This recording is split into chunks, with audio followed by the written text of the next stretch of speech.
We're here to see what the state of Minnesota implements. Their first priority on the settlement, and that's safe drinking water will be the topic. It's targeted for local officials, and I know there's many of watershed district people here. The county board places water resources and public health as it relates to drinking water as a priority for many years now. 100% of the county residents rely on groundwater as their drinking water source.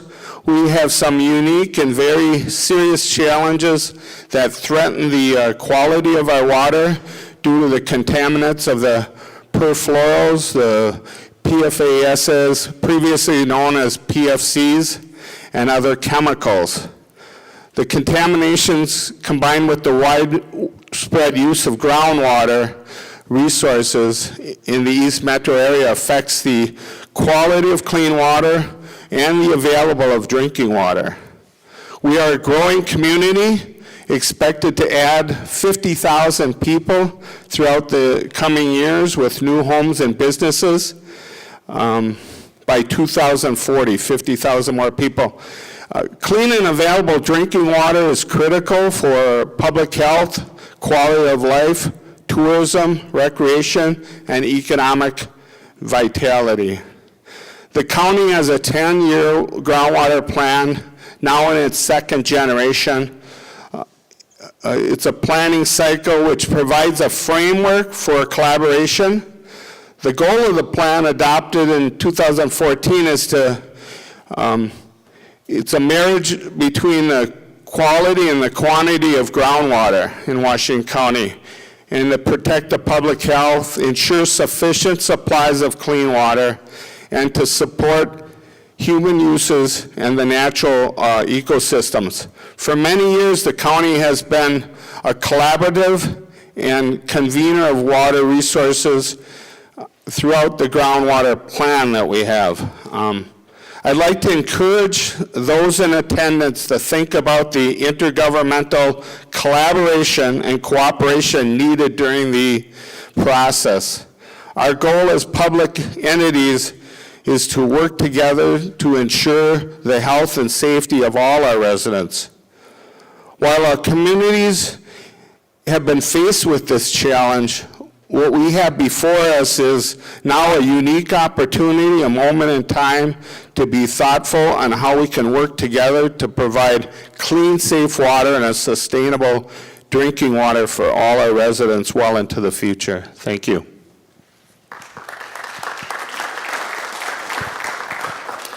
Thank you, Commissioner. Hi, everybody. My name is Jess Richards. I'm the Assistant Commissioner with the Minnesota Department of Natural Resources. And we also have Assistant Commissioner Kirk Goodell with the Minnesota Pollution Control Agency. And Kirk will get to do the bulk of the presentation here, and I'll just do a little opening.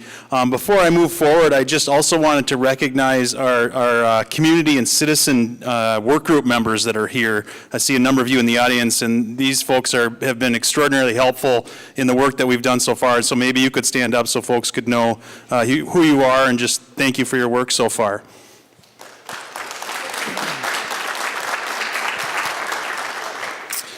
So the purpose of tonight is to give you an update on the drinking water supply plan, and the plan will offer direction on how to provide safe and sustainable drinking water while addressing community needs both now and into the future. And the plan will take into account both public water systems and private well systems, and looking at it from a region-wide approach. Before we get too far in, a couple quick housekeeping things that I forgot right out of the gate here. Local cable is with us tonight, South Washington County Telecommunications Commission. As such, anybody who has questions or wants to comment later on, we're going to ask you to use the microphone so it can get onto the cable station as well. You guys probably all know where the restrooms were, but somebody over here helped me out earlier, and they're down the hall to your left, and as you go down the hall to the left, right out the door, then they're on your right side as you walk down. So we have two presentations tonight. The first is an overview of activities in the East Metro area related to PFAS. And then the second is how we're addressing the first and highest priority items in the 3M settlement. And after each presentation, we'll open it up for questions, but please hold your questions until the end of each presentation. The presentations will generally cover PFAS contamination in the East Metro area. We'll give an overview of the natural resource damage lawsuit with 3M. We'll talk about the work being done under the 2007 consent order and the work being done under the settlement through the work groups. And then we'll talk about timeline and then how you can provide input into the process as well. DNR has a number of, DNR, MPCA, and the health department are here as well. We have a number of staff available to help answer questions after each presentation. You'll see those folks as we go about the process. And I guess I just want to thank Board Chair Kowalski for, as he mentioned, this settlement really gives us a unique opportunity to be thoughtful and to work together to provide safe and sustainable drinking water for the East Metro area. And with that, I'll turn it over to Assistant Commissioner Goodell to start the presentations. Thanks, Jess, and thank you again, everyone, for attending tonight. The first presentation here is going to really hit two priorities. One is last legislative session, there was a requirement for the agencies to get back to the communities, and we did that through a report this January on the well sampling in the areas, and we thought we'd go over that real quickly since we all have you all here. And the second part of this presentation really is going to be our last 9 months with our two working groups and the accomplishments so far. So just real quick, why we're here. It's for PFAS, as previously mentioned by the County Commissioner, previously known as PFCs, but per and polyfluoroalkyl substances, a large class that have these items in it, everything from firefighting foam to use it, Scotchgard, you name it, it's been used on a number of things. The concern with these chemicals and which makes them different from our traditional contaminants are really three items. One is they're slippery. They're meant to be non-stick. So when they come into the environment, they don't grab onto soil or that and move very quickly through groundwater. And as a result, we have a much larger contamination area than we do with other contaminants. Number two is they're nearly impossible to destroy in nature. Only very high temperatures will take care of them, which means once they're in the environment, they're there to stay.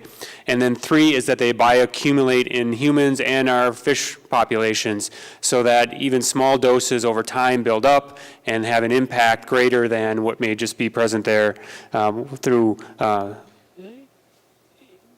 interactions. Just real quick, the sites that we're dealing with are 4 disposal sites. The 3M Cottage Grove facility on the south there, the Woodbury disposal site from 3M, the Oakdale disposal site or dump we'll refer to, and then the Washington County landfill is where 3M waste was disposed of. Noticed the state in 2002 the first time, and then the investigation led us to these sites. And just a quick piece on the 2007 consent order. From 2002 to 2007, the MPCA worked with 3M to look at the investigation of PFAS in the communities and in the community drinking water systems. And the consent decree order, what it does is really puts in writing the responsibilities of 3M. And we're going to touch just real quickly on the top two, which is cleanup actions at the disposal sites that you saw, but also then working on making sure impacted public and private drinking water wells are addressed. And so this 2007 consent order is something we'll refer to quite often, maybe just sometimes shorthand as the consent order, and how we're funding activities in the near term. And so I mentioned earlier that we were going to give a quick update of what we're seeing in the various public and private wells and the impacts PFAS is having. So just real quickly too, these are two ways that we are treating drinking water. On the right here is a home system, which is the same technology you see in the larger system, which is what Oakdale is using. And those are granule activated carbon systems, whether in a home or for a whole municipal system, which is successfully removes PFAS from the water before it goes to the rest of the home, or in the case of a municipal system, to the rest of the city's distribution. So what we're seeing in the East Metro here are a number of communities impacted. Oakdale, where we have 7 of 9 wells already exceeding Department of Health values for PFAS. And we have, right now, carbon treatment on 2 of them to address in the short term the issue. Cottage Grove, 8 of 12 wells that are impacted above the health-based value set by the Department of Health, and temporary systems for 2 of those wells. 1 of 3 in Lake Elmo, and a new well going in as a replacement for that. St. Paul Park, 2 of 3 systems that are over the Department of Health values, and a temporary carbon system being put in on that in the early stages. And then Woodbury, 5 of 19 wells with well advisories over Department of Health values. Their system is able to right now address that additional pressure they're being felt, but it's not a long-term solution by any means. And so when we often talk about exceeding the health values set by the Department of Health, the issue really is much larger. You can see those wells we talked about earlier over the red line. This is the health index level for the Department of Health. You see a number of community wells also have, while not exceeding the limits, are very close to it. And so as we're looking at how do we address this long term, it's not only those over Department of Health values today, but those that are close to it too that we want to make sure that we address.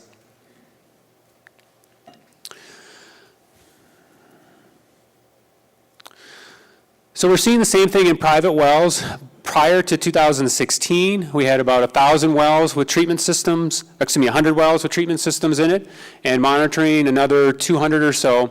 But in 2016 and 17, when the EPA and then later the Department of Health made their advice on drinking water for PFAS, the health standards, the health values, lowered them. You can see them here, EPA's, and then Department of Health below it. We really then saw an increase in the amount of wells that were over these values. And to date, we've sampled about 3,000 wells in South Washington County. Just to give you an idea of what that is, we estimate there's about 5,000 wells in the same area. So we've done about 3/5 of the wells in the communities. And to date, just over 1,150 well advisories issued, which mean those are wells, private wells, that have found PFAS over the health-based values set by the Department of Health. And when that goes into effect, as soon as we get those results from the Department of Health, the Minnesota Pollution Control Agency works to provide bottled water and then look for a system to be put into those homes. Those GACs that we showed you earlier are then set up with a contractor. We get an agreement from the homeowner to put those systems in. So immediately we get in alternative drinking water when it's impacting a private residence. And so these are all activities, whether it's the temporary systems for the municipal or these home systems that are being done now, and this is being covered under the 2007 consent order.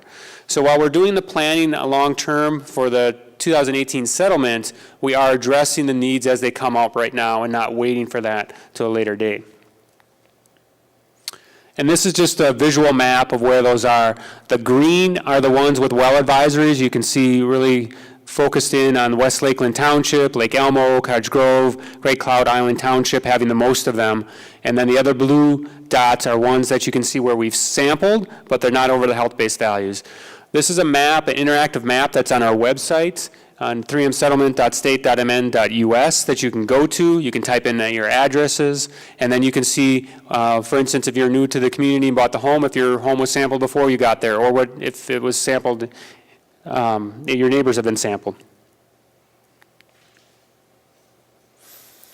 And so just this last year, a little over 800 wells were sampled, and 351 wells where we found over the health-based values. We anticipate we'll be sampling another 800 to 900 wells this year in 2019 to continue the work of determining where we have the contamination over health-based values.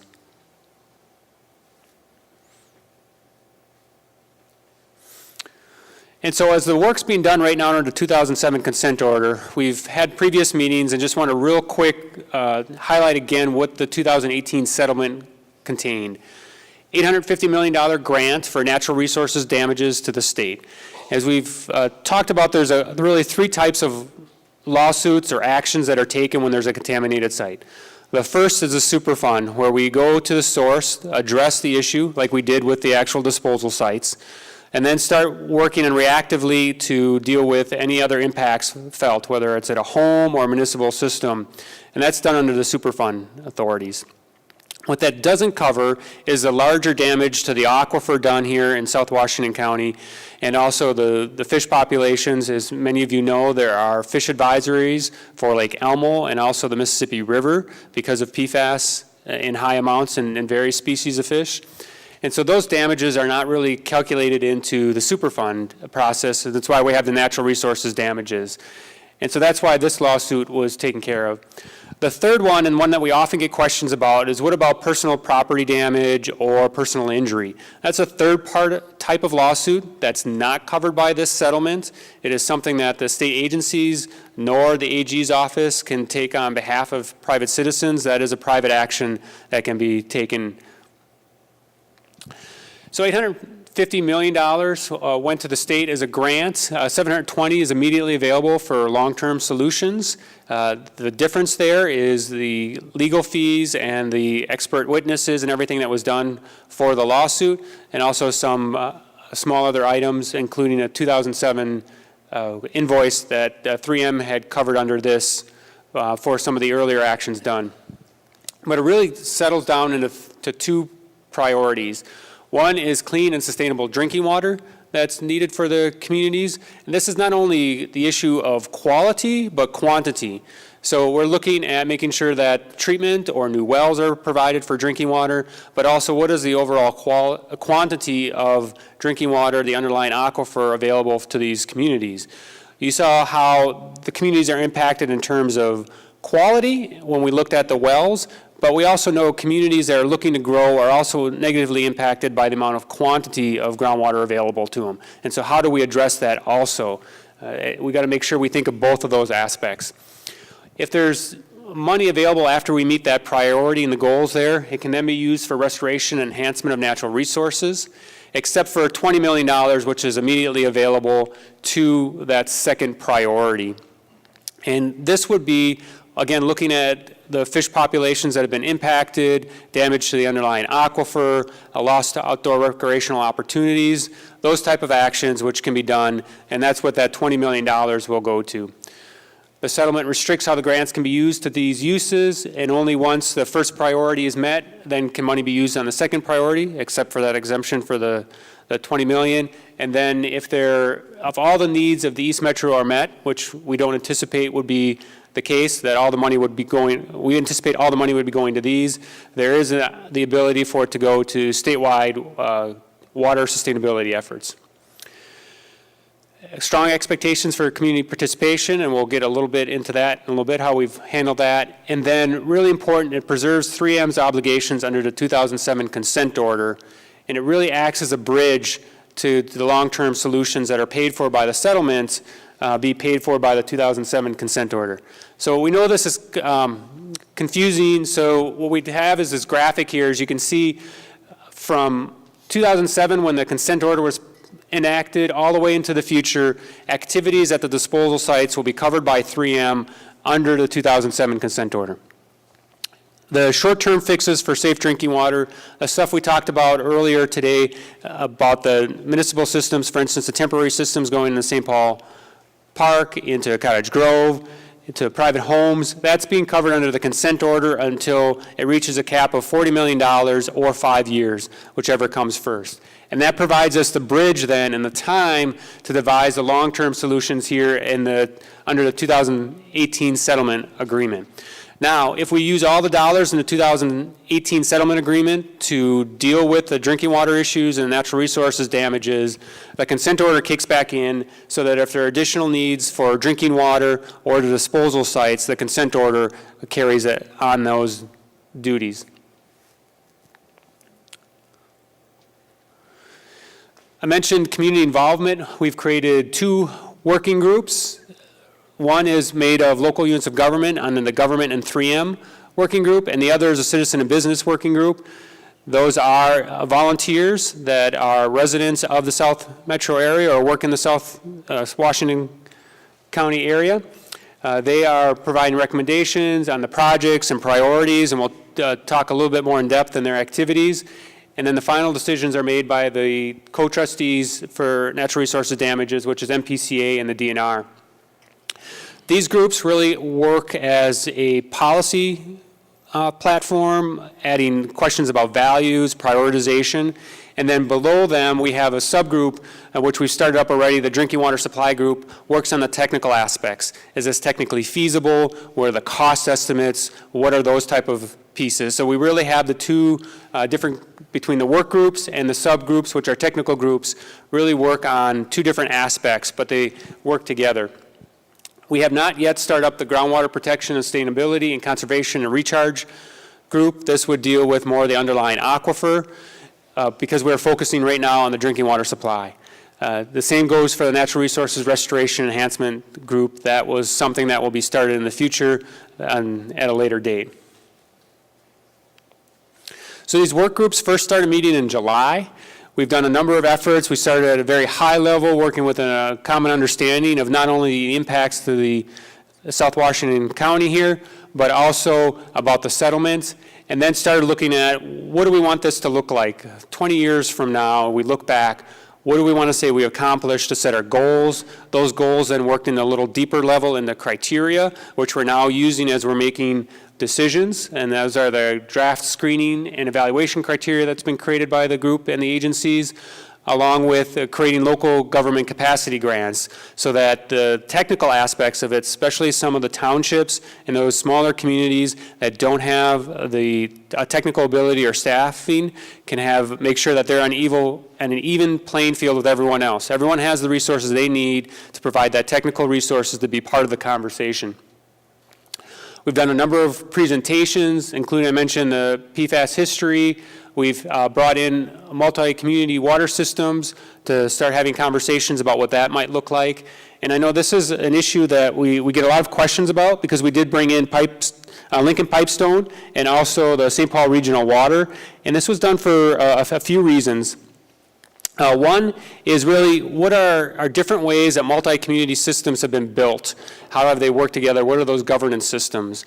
And then two, both of them have very unique situations. Lincoln Pipestone is able to provide water across counties, and the distance between users is measured in miles. So when we hear that, well, there's rural parts of South Washington County where there's great distances that are measured in acres, the properties, Lincoln Pipestone solved this problem in a much more sparse areas. And so what lessons can we learn there to be able to provide resources to the township and those private wells?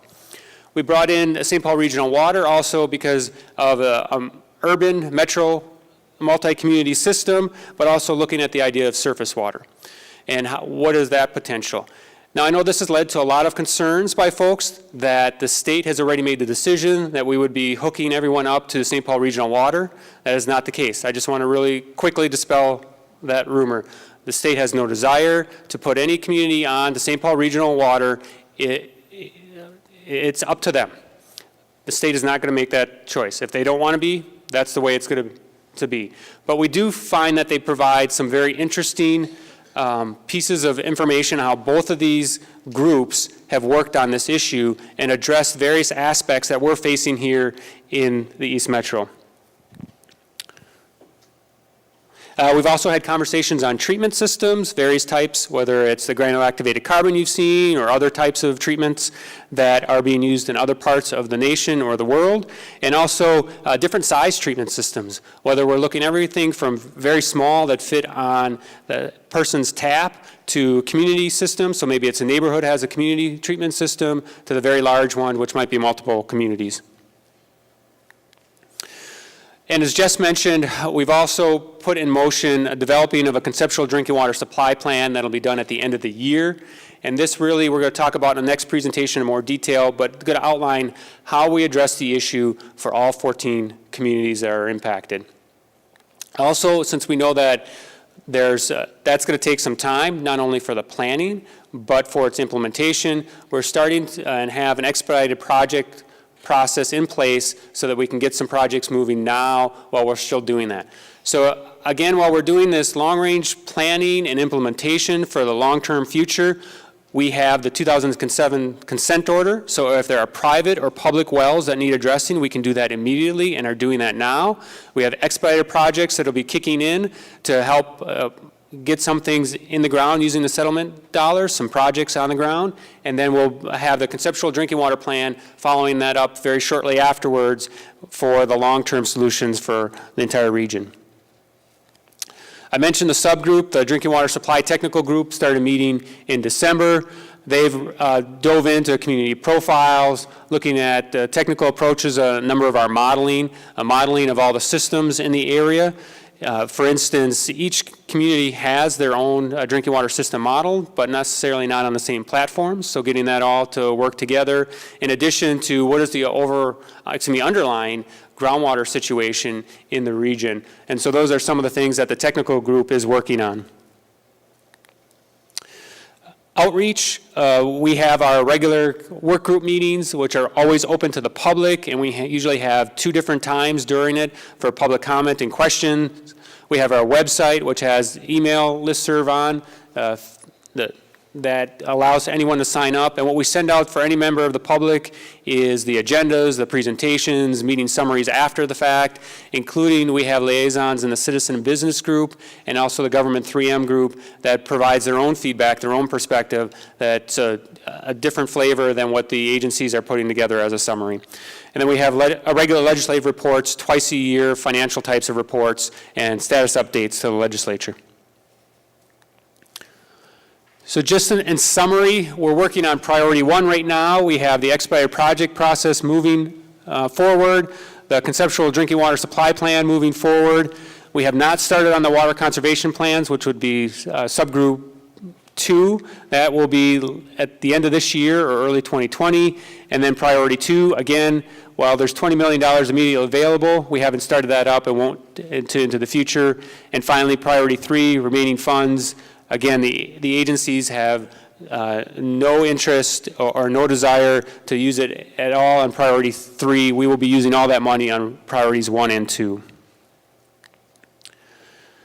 So I'm going to break here real quickly for questions on what we've been doing in the last 9 months before we segue to what we're doing on the next 9 months dealing with priority 1 for questions. And I think there's mics going around also for questions. So if folks want to raise their hand, and then we'll get a mic to you just so we make sure that it's on the broadcast also. Hi, again, it's Ann Burt, Mayor of Woodbury. I just have a question about these expedited projects. So I think the deadline is tomorrow or so, they're very soon. What is your expectation of how soon you're going to make decisions on those to move forward? I would imagine there's a lot of complexity and lots of options and lots of projects people are putting forth. So if you could just talk about the timing. So the Expedited Projects window is closed, and we'll get in a little bit more detail in a little bit, but just a quick answer is the goal is to have in July responses to that. But we'll get into more detail on the process yet to come on that and the steps. Hi, Jen Santini, Woodbury City Council. I just want to make sure I'm understanding. So was there $40 million from the 2007 consent order? That graphic, yes. So where are those funds at? How much has been spent of that? Because obviously you're past the 5-year mark. And then sort of tied into that, which is probably you might get to, is particularly with the expedited projects that people maybe have submitted, are you guys determining if there's still funds under that 40 million cap, whether they should go towards those funds, or are they falling under these expedited? Who's making those decisions? Really good question, and something I missed. Sorry about that. So the 2007 consent order works on a reimbursement process. So it's set up that the agencies incur the expenses. So whether it's Department of Health doing sampling or the agencies working with a contractor to get a system into a home, we then send an invoice to 3M and they reimburse the state. So the state doesn't have 40 million in the bank, so to speak. We have up to that amount to use. And so in terms of that dollar amount, those are all prescribed, and we work through the group, the work groups, and we have affectionately a 3-column table that shows what's in each of them. Now we have put in our invoice for 2018 for the first part of that with 3M. There's some difference of opinion on what is covered on that. We're working our way through that, and we'll continue to do that with 3M. but that is on a reimbursement piece. On the expedited projects fit in the settlement because the goal will be those are long-term assets. If there are immediate things that need to be done and they come through that filter, we'll just move them into the appropriate place in the short-term fixes. Thank you, Mayor Bailey from Cottage Grove. The one question I had, and I know we talked a little bit about this before, the city of Cottage Grove had, due to the number of wells, as you noted up there, we had to literally shut some wells off, and we expedited the project on a new well. And my question would be, obviously we're discussing getting some reimbursement for that well that we replaced. Would that fall underneath the original consent order, or would that be under the new settlement? That's something we're still working out. So we've been meeting internally, Department of Health, the DNR, MPCA, and so that's something we haven't quite figured out whether it qualifies for any of those or which one it might. So I don't have an answer for you at this point, unfortunately. Yeah, dueling microphones here. My name is Rick Baca, and I live in Woodbury. Lived there since 1981. My understanding, and I'm not on the city council, I'm a private citizen. My understanding that the April 11th was a public meeting that was then canceled because of the snowstorm. This meeting now is labeled as a meeting for elected officials. When will there be a public hearing? A public meeting. Again, I've lived in Woodbury since '81, drank the tainted water all those years. This is the first public meeting that I've ever been to. So the question was additional public meetings. The April 13th meeting was something set up for local units of government, but they're always open up to the public, just like any of our meetings. And so this was an opportunity for local officials and the public if they choose to participate. We're going to get to a slide where we are planning at least a couple more public meetings moving on into the future as we continue to move forward. And this is being taped to by the cable access team so that it is going to be run in through the communities so that they can view this at a later date also. Yeah.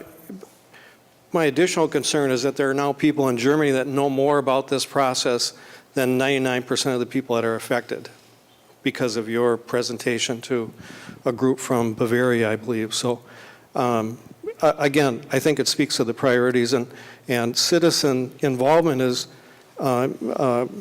involved throughout all your planning. But in terms of how many actual citizens, non-elected officials, it seems pretty minuscule to me. Thank you. And we're open to additional suggestions on how to get the word out on updates. That we do our monthly emails and that, so we'd be happy to talk to see if there are other ways to do that. My name is Amy Short, and I'm a Woodbury citizen. I was previously an Oakdale citizen. My question relates to the St. Croix River, and I know that that's a lower priority as far as the drinking water being the higher priority, but what is currently known about the effects and impacts to the St. Croix River at this time? What sampling has been done and what is planned? I know that you're going to get into what is planned and what may be potentially done in the next few years, but what is currently known? So I'm a board member of the St. Croix River Association. I'm going to see if Gary's here to just talk a little bit about historically what's been done in terms of sampling surface water for the St. Croix. I know we've done sampling for the Mississippi River, including fish populations, and we may need to get back to you if we also. Yeah, I'm Gary Krieger with the MPCA. To my knowledge, we haven't really done a lot of sampling in the St. Croix River. Most of our surface water river sampling has been in the Mississippi, alongside where the 3M plant is, and 3M did some sampling there. I agree that's probably something we need to look at. I think we have some very limited values sampling in surface water drainage area that goes into the St. Croix, but we really, to be quite honest, haven't done a lot of sampling in the river. That's probably something we should look at doing.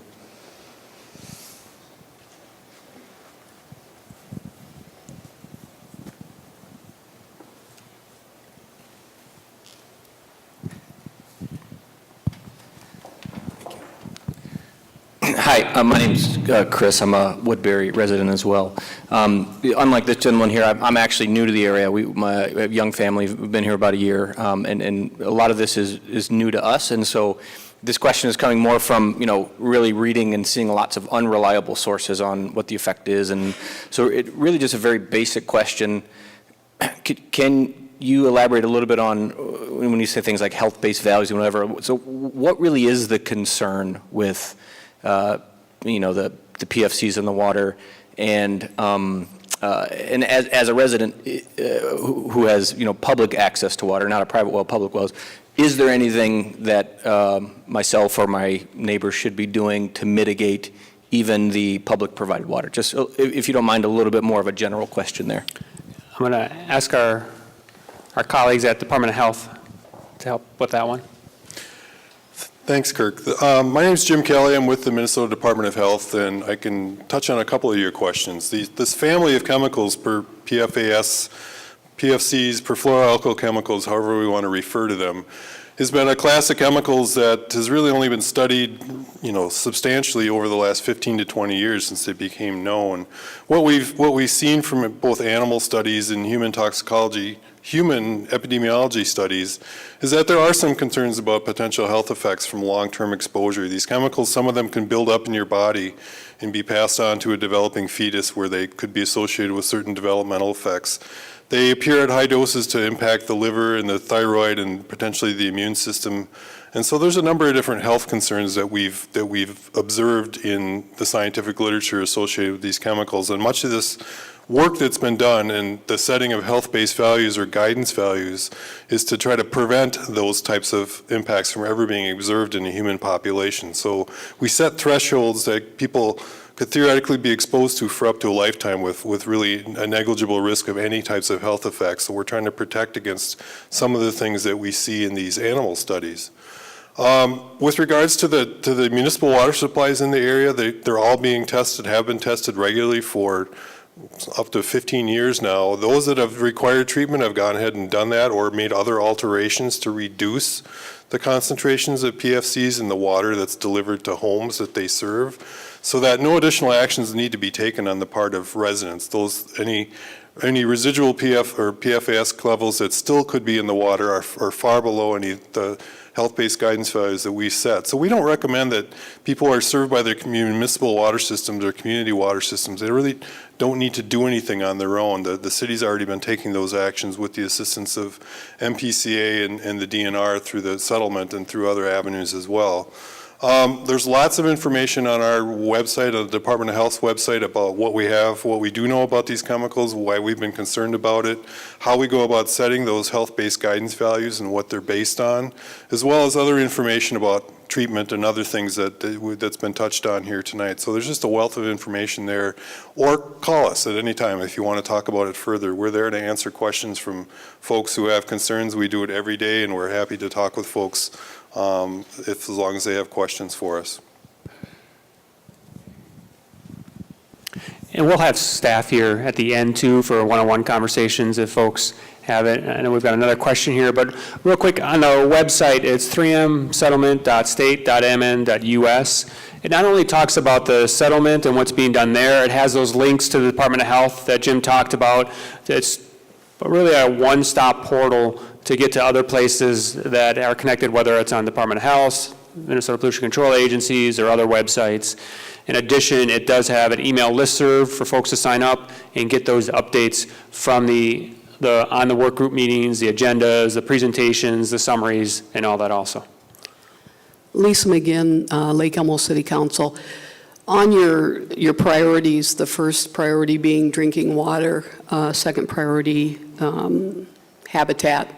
I'm concerned with that third priority, having some experience with the legislature, that in 20 years from now, if we have another well that tests bad and we're spending all this money for the first and second priorities and we're not putting something in savings and making sure there's a restriction for that to be used statewide, are we maybe going to be in the same boat? We've already talked about that aquifer and water moving in places we didn't think it was going to move. So how do we protect our counties here in the East Metro so that this doesn't get funneled at some point, intentionally or unintentionally, when somebody sees a big pot of money, saying, well, we've fixed that.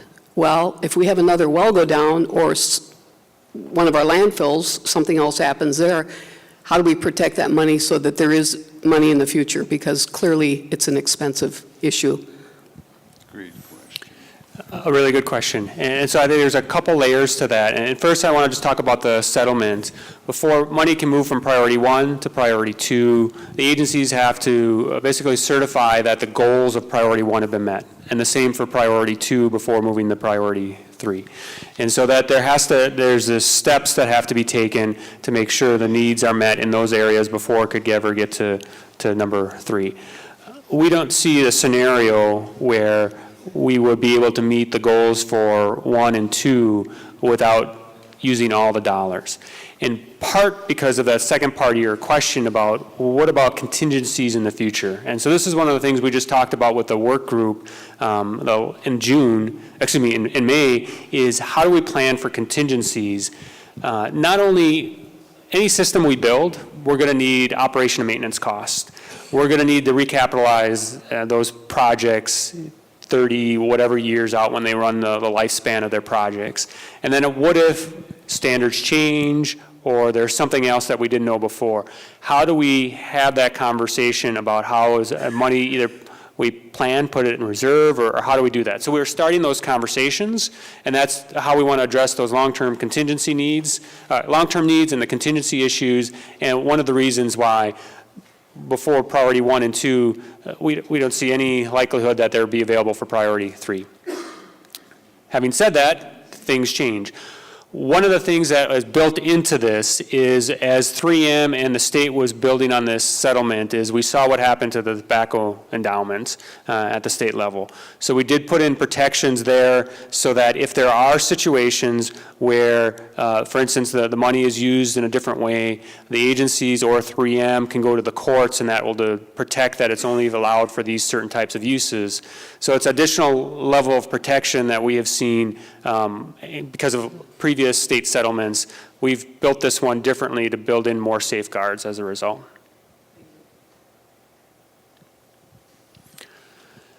That's a good segue to the question about the future and contingencies, and I want to talk about priority 1. Priority 1 is drinking water, and our efforts really are on a long-term planning process so that we make sure that we meet the needs current and future for all communities. I know sometimes when we have these conversations, a lot of it steers towards the municipal systems because they're large, serve large populations, but we want to be very clear that this plan is not just about municipal systems. It's about the 5,000 residents or private wells there too. And we need to be able to have the conceptual drinking water plan address public and private wells as we move forward. And as we talked about, $720 million, which is actually now $730 million in the account because of interest that's being gained on it right now. It's a lot of money, but unless we effectively plan and implement those dollars, it can go quickly. And so that's why we want to do this work beforehand. Measure twice, cut once, as the saying goes as we move forward. And we understand that we need to have a balance between acting in an expedited manner to meet the needs and make sure that we don't overlook things. And the good news there is we have separate funding for those short-term pieces. So when a private well owner gets the notice that their well may have tested over the health-based values, we have a system in place where they get bottled water right away, along with a treatment system, so that as we spend time on planning, we're not neglecting the public systems or the private systems. So we've built this as a collaborative approach to be built by the work groups, the communities, the public, and the agencies as we move forward. And this really is to determine what those long-term projects are. And we believe that going through this planning process, it's really it'll have benefits. One, as mentioned earlier, ensuring dollars are available for everyone. Also, to make sure communities are treated in an equitable manner. For instance, if we had a rolling request for proposals come in, different communities will come in at different times, they'll have great ideas, but we may get to community 5 and they come up with this novel idea that works great, and community 1 and 2 says, well, I didn't know that was available. I would have selected that. And so how do we treat the communities equitable is to make these decisions all at once. And it also allows for us to make sure that everyone is getting the same information. So as we're looking at various types of technologies, for instance, we want to test, a pilot test, ion exchange is a way to treat in addition to carbon. And so as we're doing that right now in a system in Cottage Grove that we're looking to do, we're going to use that information to the benefit of all the communities and how that could benefit all of them. How does that technology work for all of them? Because it's a technology that needs to be certified by the Department of Health. And if we can get that proofing done beforehand, that'll benefit all the communities. Another example is the collective understanding of that long-term operation and maintenance and the needs. So as we build some of these systems, what our local governments can fairly expect moving forward in terms of operation and maintenance to make sure that they understand what's being covered and what isn't. So we really see this as a two-step process. One is we plan together, work together, make decisions at the same time, and then that really moves on to implementation. And this is where a lot of this is focused and led by the MPCA and DNR, but then moves to local units of government. When we have the conceptual drinking water supply plan and the projects that'll be done, then we'll work on agreements with the local units of government to do the implementation. It's not going to be the state building a treatment system or a new well or those type of activities. It will be the locals who know the specifics of their systems and making sure we get the funds out to them. The concern is if we do individual plans and they're not coordinated, there's the potential for some problems. One is we don't find a solution that holistically addresses the issue, the underlying aquifer that's shared by everyone. We talked about not enough money, but also understanding of what long-term operation and maintenance expenses there, and overlooking shared cost savings, whether it's economies of scale or shared services, whether it's two communities sharing a treatment system or a new well field. And individual plans that come in as they go really is a three-step process, and it really is the planning on individual ones coming in for us to review and approve on that decision making. So there'll be individual plans being drafted by communities, then the decision making as they come through, and at some point we're going to have to make sure that all those plans are revisited and adjusted so they work together. And that's really a three-step process. Actually, it's going to take longer than if we start all planning together and make decisions at one time versus going through and just waiting for various communities to come through and make decisions at various times. So we believe that this is going to help save time in the future. And also, one of the key goals as we started out with the work groups was 20 years from today, the exercise is, what do we want people to say about this? It's not that, well, they were quick, but they forgot X, Y, and Z. It's that they addressed all those issues, and we think this will help us do that. And so we showed you a graph on time. This is a little bit more detailed, and this is the two processes, the expedited projects and the conceptual drinking water. And I'm going to start with the conceptual drinking water. As you can see, we've done some of this work, and so these terms will become a little bit more in focus when we get into the details, but we've been doing underlying background work on each of the communities. What do the systems look like? Have started to identify various types of drinking water alternatives on a high level. So that means looking at, do we do new wells? Do we look at treatment? Not so much where is that treatment plant located, where that new well located, what is that specific treatment technology? That's going to be, as we get into the conceptual level projects and further on. The goal here is to work collaboratively with the communities and the work groups. This is not something where we want to report in November. The agencies put together, MPCA and DNR, put it on the community's laps and say you have 30 days to comment. What do you think of it? As we build this through the stages, the goal is to get input as we go. So if there are things that just don't work, or things that are of greater interest, we can do that. So that once we get to the draft conceptual drinking water supply plan and it goes out for public comment, we're 95% of the way there already in agreement so that there aren't those types of surprises. In the meantime, we've talked about the expedited projects. That was one of the questions earlier. The applications are in. We're at the stage right now where we're reviewing the applications, and I'll get in a little bit more detail of what that review is going to look like, with funding decisions in July and then funding agreements after that. And we'll jump back to this timeline once we go through some of the steps. So with the conceptual drinking water supply plan, we talked about really understanding what are the needs, not only today, but into the future. So we're looking at growth plans for all the communities and what those numbers look like. So we're not just building a system that'll handle today. Also, as I mentioned, we've started identifying those high-level ideas. We have about 10 of them already that we got from public comments and the working groups, ranging from end-of-tap filters to community systems, to individual home systems, to new well systems, surface water, treatment systems at various sizes. And so that's what we're doing right now.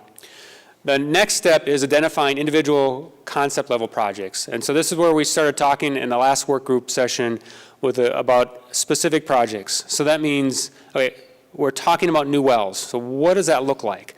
What does that look like for communities? Is that a well field that's shared between two? Is it a treatment plant that maybe is between Lake Elmo and the northern part of Woodbury, where wells are tapped in and work together? Is that, what is the actual examples so that we can then put into our community profiles and the underlying groundwater models to show how that may work, and we could start looking at cost estimates, operation costs moving into the future, so that when we create step 4, which is a bundle of concept level projects, we can have this menu for the public to react to, for you as local elected officials to react to, for the work group to react to, as we then narrow that down into a final recommendation, which is the best scenario for the East Metro area.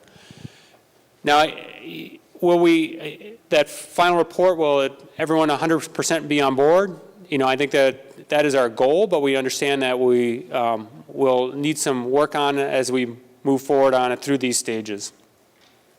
And this is just a different way to show it. First off, the boxes, this is abstract. Don't read into the shades or the number of boxes. We know there's 14 communities and there's only 9 boxes. No one's being left out. And the colors. But we talked about getting that regional background information and community profiles. And you can see the different boxes have different patterns or shades because no two communities are the same. They have different needs. The townships, West Lakeland, which has nearly 500 drinking water well advisories, has a much different need than, say, Cottage Grove, which has private well impacts, but large amount of municipal systems that are impacted. And so we want to know what that looks like, know what the underlying aquifer looks like. And then as we do that, we can tell on the next level on the water supply improvement options, so those 10 options, which work in each of these cases. They're not all going to work in some of those communities. You can see some of them are shaded in with different colors because they are going to work in some areas and not others. And then once we apply in the middle level here, the conceptual level projects are, okay, so what are all the ones that may work for a community to see what that looks like? And this is a part where we'll also open up a public portal to get ideas. We've got a number of ideas from the work groups and the subgroups, but there's going to be the opportunity for the public to propose other ideas. And so folks have said, well, what are ideas the public may come up with that the work group might not? Well, we might get, for instance, in some of the townships, a couple neighborhoods get together and say, we would like to create an organization where we have one well and treating, and it serves 300 homes of our residents. It's not a municipal system, so the city doesn't take it on, but it's something that's developed. These are systems that are done in other parts of the state to provide drinking water, where it's not a municipal system, but folks working together. So that might be an option. So once we see what happens in each of the communities, we get into those batches of scenarios where we can run different examples.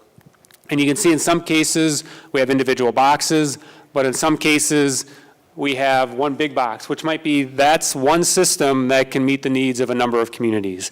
So what are those different scenarios in terms of the cost, ongoing operation and maintenance, what does that look like for their existing systems, and get feedback on that, and then get to a final recommended scenario together. and I forgot to add the little boxes to it. So as you can see, just a little bit more description on what I was saying on those pieces as we move through the process. So the question was earlier, what about public input? And so during these stages, we anticipate as we have more things to react to, we'll have public meetings. So right now, we're working on, and you'll see coming out in the future here, a request for concepts. We've also already put the local units of government on notice to start working on that. We'll have a portal for the public. And once we start having those scenarios and pull them together, we'll have a public meeting to be able to get feedback from the community members also on it.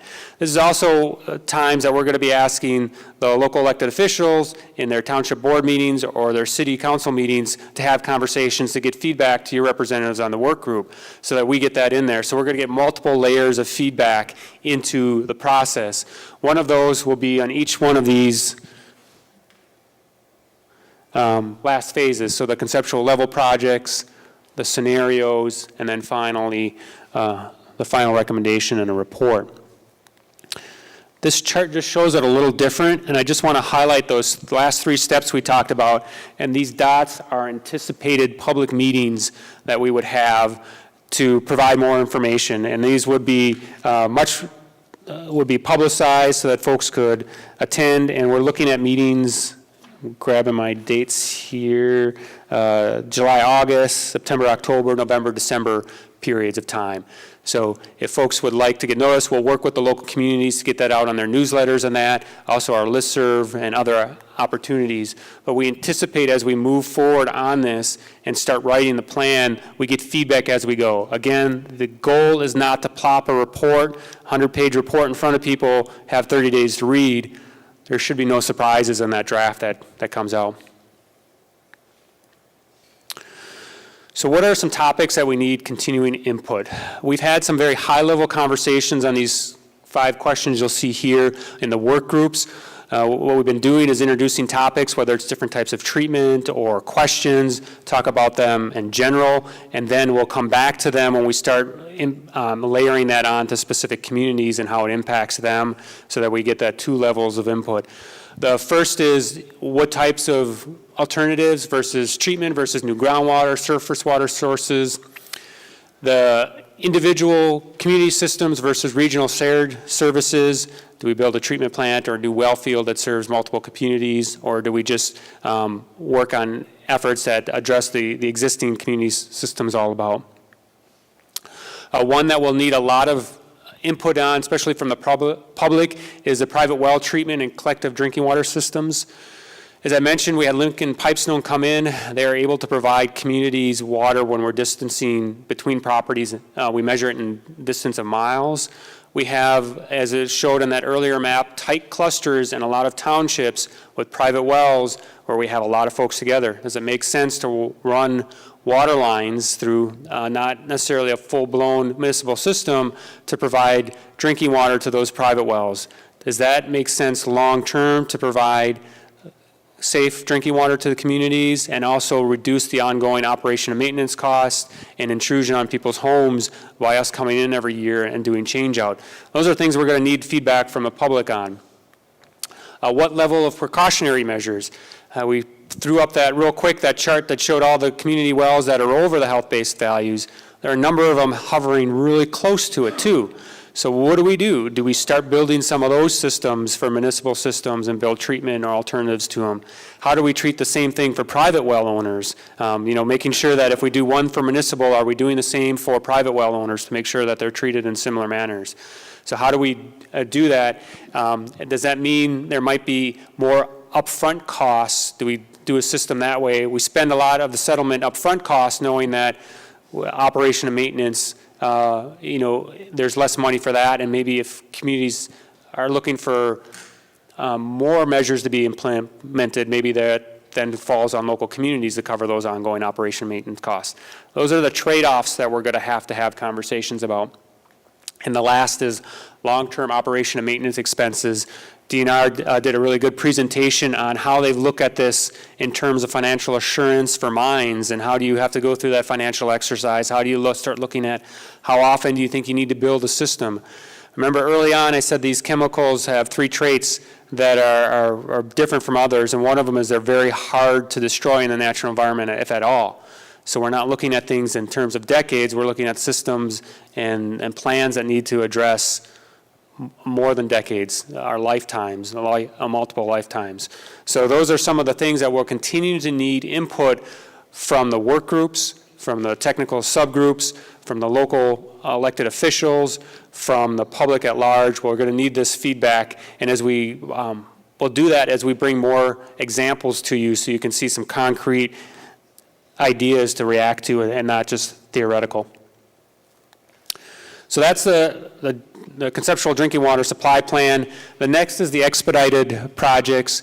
This is something that we heard from the work groups, from the government and 3M group, have very interest in projects. The one that was brought forward is a neighborhood, we're tearing up a road. Does it make sense just for us to put water lines in if there's a number of homes already on private systems? Do we do that up front now? That was something we heard loud and clear from the government 3M group. Something we've heard from the citizen and business group was feedback was let's not spend all the money on this right away and make sure that we have money for those long-term needs and contingency. So we have put aside about $25 million. It's a percentage of the settlement. It's not all of it, but to get started on some of these projects. It's part of the way and examples how we've been using feedback from the work groups to devise these systems. Applications were accepted through the 25th. We've counted up. There are 18 different projects proposed, a total about $26.8 million. Our next steps, right here are the MPCA and DNR are doing follow-up to make sure that if there were information that's not there, to collect that information. Then we're going to provide that information to the work groups for 15 days to get comments and feedback on. That will correspond with the June meeting so that the work groups, the citizen and business, and the government 3M group can ask questions before they provide the feedback. And if they have things that we need information, we can get to them to provide that feedback into the agencies. One of the questions for folks that have noticed is that do the local governments approve or need approval for the projects? So for instance, if a member of the public said, we want this neighborhood hooked up to City X, well, is the city okay with that? Are they okay with operating that system into the future? So those are another level that we'll check back in with the local units of government. And then that goes to the trustees with all that feedback and the criteria that the work groups helped establish early on last fall. We'll weigh against those criteria and then make project selections. And so this is just in a different format to just kind of show that time frame. We're in that May-June time frame.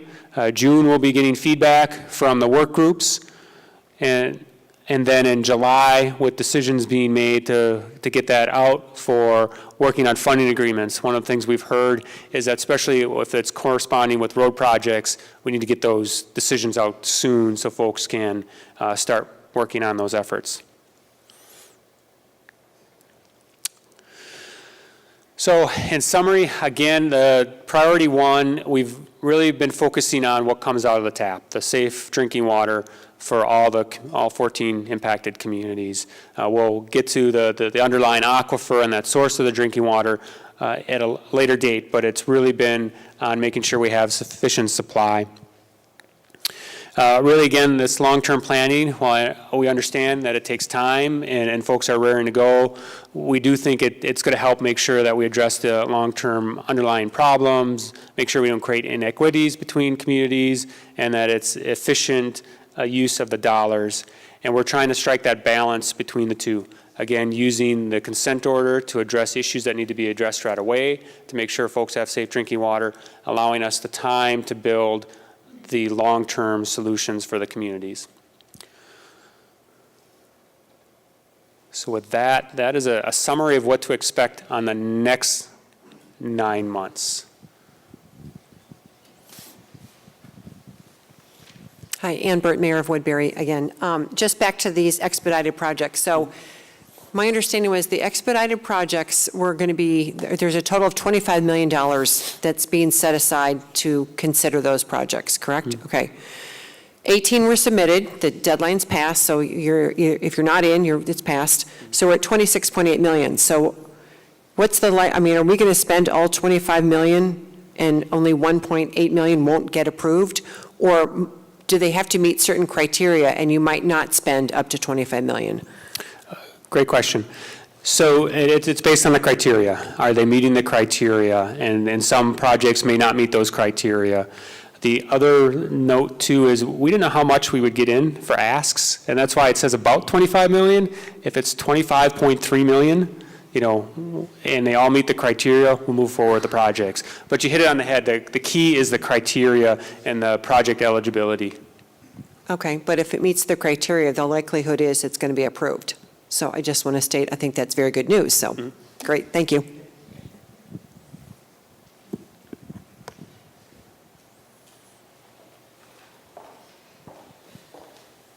Thank you. Mike Madigan on the Citizen and Business Advisory Group. Back to the precautionary measure bullet point, Kirk. As you know, the science regarding these chemicals is evolving, the detection technologies are evolving, and the treatment technologies are evolving. So, and we learned recently that other states have health-based values that are lower than Minnesota's. Will the agencies be willing, you know, with a precautionary perspective, to consider treatment proposals that treat this water lower than the current health-based standards, recognizing that those standards may move in the future? So there's two questions there. The one is we're looking at solutions or treatment. We're looking to, as Carl likes to say, is down to non-detect. So that's how we want to devise systems. The second part of the question, what if standards change and do we want to do some things to kind of inoculate it? We really don't want to go through 2016, 2017 again. I mean, that was very hard on a number of communities. And so that's one of the things we want to do is look at what are some precautionary things that we can do. For instance, are there interconnects? Are there treatment for maybe some additional wells or new wells that may not today be at the health-based value? That's one of the beauties of the settlement. If this was under the consent order clearly states only those that exceed health-based values. There's no leeway there. If we wanted to do something, that would be on the local government's piece. But because of the settlement has the wider breadth of use, we can look at that. And I think what we want to look at as a group then is, do we have money set aside to operate those into the future too? So it'll be a different type of question of how we do that. And also, how much do we put aside in case of the contingencies if something else comes up? Because you're right, this is probably the most studied contaminant right now, and we are all continuing to learn about those that we have good information on now. The health-based values for Department of Health are some of the most stringent in the nation and cover the most compounds. Many states you will see just cover 2 of the PFAS, PFOA, PFOS, and we in Minnesota have already values for 5 of them. So we are always up to date and keeping information on that. But we know that we don't know everything that we may know from 25 years from today. I think the only other thing to add there is that detection limits change too. So what the detection, I'm channeling Jim over here from MDH, that the detection limits may be very well lower in 20 years than they are right now. And so we have to account for that and figure out how we're going to manage that issue as well in the precautionary statement. You can go back. Gary Kriesel, Washington County Commissioner. I have a question on that $20 million that was set aside. Are those unrestricted funds, are they available now, or what's the process, what's the rules? Or are they, does all the priority 1 funds have to be spent before that would come? I don't think I have a good graphic here, but I believe you're talking about the $20 million for the natural resources restoration enhancement dollars. Right, it says outdoor recreational opportunities is one of them. Right. So, for instance, the $20 million is made available at the same time that we can work on priority 1. However, the agencies have decided that we're going to hold off on doing any of that activity until we have well underway the drinking water supply issues. So, for instance, the natural resource restoration enhancement activities, $20 million can be spent in the meantime while we're still working on priority 1, but more cannot be spent on it until priority 1 is met. I have a problem with that. I mean, we have people living on bottled water, and we shouldn't be looking at recreational opportunities until, we improve drinking water, quality of water. But that's just me. Thank you. And that's again why on the earlier charts you see that we haven't started up subgroup 3 that would deal with that activity on the restoration enhancement of natural resources, because we are looking to, again, prioritize the drinking water issues. But not to shortchange the natural resources activities, there are a number of folks in these communities that use fishing for subsistence. And with Lake Elmo having the advice is not to eat any fish, there are some things that need to be addressed in that manner. How do we bring back those fisheries that the $20 million will be used for? Yeah, my final comment is we have failed septic systems, a whole bunch of things that are affecting our quality of our drinking water, and it's, like I say, it's a matter of priorities. I'm just really surprised that this full settlement is not targeted to the quality of drinking water, period, and use maybe the LaSard funding for other opportunities. Thank you. Stan Karwoski, Washington County Commissioner. What, maybe in a broad base, you can describe what the role of the county will be and moving forward. I know behind me is Lowell Johnson for our health and our environment department head, and he's our key person, but I'm really looking, is there going to be a place for the elected and the county officials in being part of the solution? As noted, the county is part of the government 3M work group. That'll be an opportunity to bring in feedback. I know one of the things that we've heard from the county representation is really looking at how do we address the private wells. Not all the homeowners can be there, and so, for instance, Washington County has been a voice in that avenue, and we have been able to help provide us a lot of details on that information. So that's one role that the county is playing today, and the elected officials, that's a role we can envision them also playing, but also looking at the whole county, municipal, private systems, making sure that they're all addressed and dealt in a way that's equitable. State Senator Carla Bigham. Kirk, thanks for being here and all your work, all of you for coming out tonight and kind of going through this and giving us an update. It's important. My question is, you've mentioned a lot of cities up there that have a lot of needs, and they're real needs, and we need to address them. There are also some communities in Afton and Denmark Township come to my mind that are just now starting to see the impacts. The wells are just now starting to creep up, if you will. What we had, 15 years ago, they are now starting to see. And how are you ensuring in this process that there'll be money left over to help the communities that maybe are a few years out from exceeding those limits, whether it's, what should be private wells for them? Good question. We have those communities on the group to make sure their voices are heard. The settlement is written in a way so it doesn't name specific communities because we know that the situations may change. So a great example is Lakeland and Lakeland Shores. Not mentioned in the actual settlement document, but fall under that category of others that may be impacted. So now they're official members of the community, the government and 3M group. So part of that is making sure their views and discussions are there, and Afton's been a very active member of that to make sure that's there. The other part is building in that contingency. How do we do that and decide what is needed there?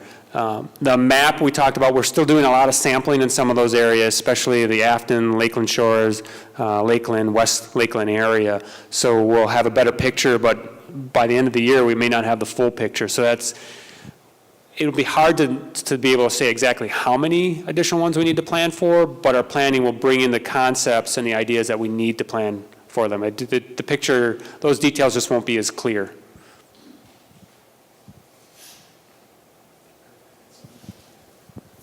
Senator, just an additional follow-up to that too, as Kirk talks about contingencies, I mean, we really need to think hard and talk to you all and have conversations about what these capital costs are, and whether it's new wells that don't require any treatment, or if it's ongoing treatment, and what the ongoing maintenance costs are.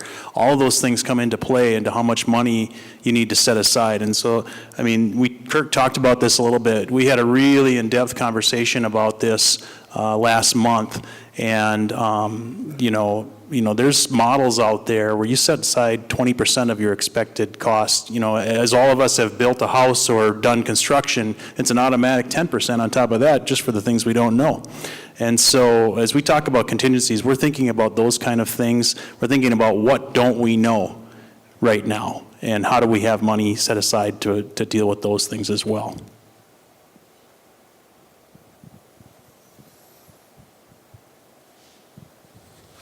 Any other questions? Again, for additional information, our website, 3msettlement.state.mn.us.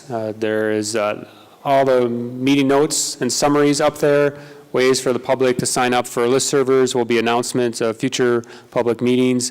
For the local elected officials, I really want to thank you. Your staffs have been a great help on the work groups and also on the technical groups, and that includes not only the cities and townships, but the watershed districts and the water management organizations too, and the citizen business members that are providing a huge amount of volunteer time. When we first put this out, we said we thought we'd meet, maybe every 3 months or that, and there wouldn't be too much homework. We're meeting every month, and there's materials for folks to do. So again, thank you to all of them for volunteering their time to be another voice in this process. Thank you, everyone. I'm sorry, and one more thing to it, just for the citizens as well, and for those that are watching on public television.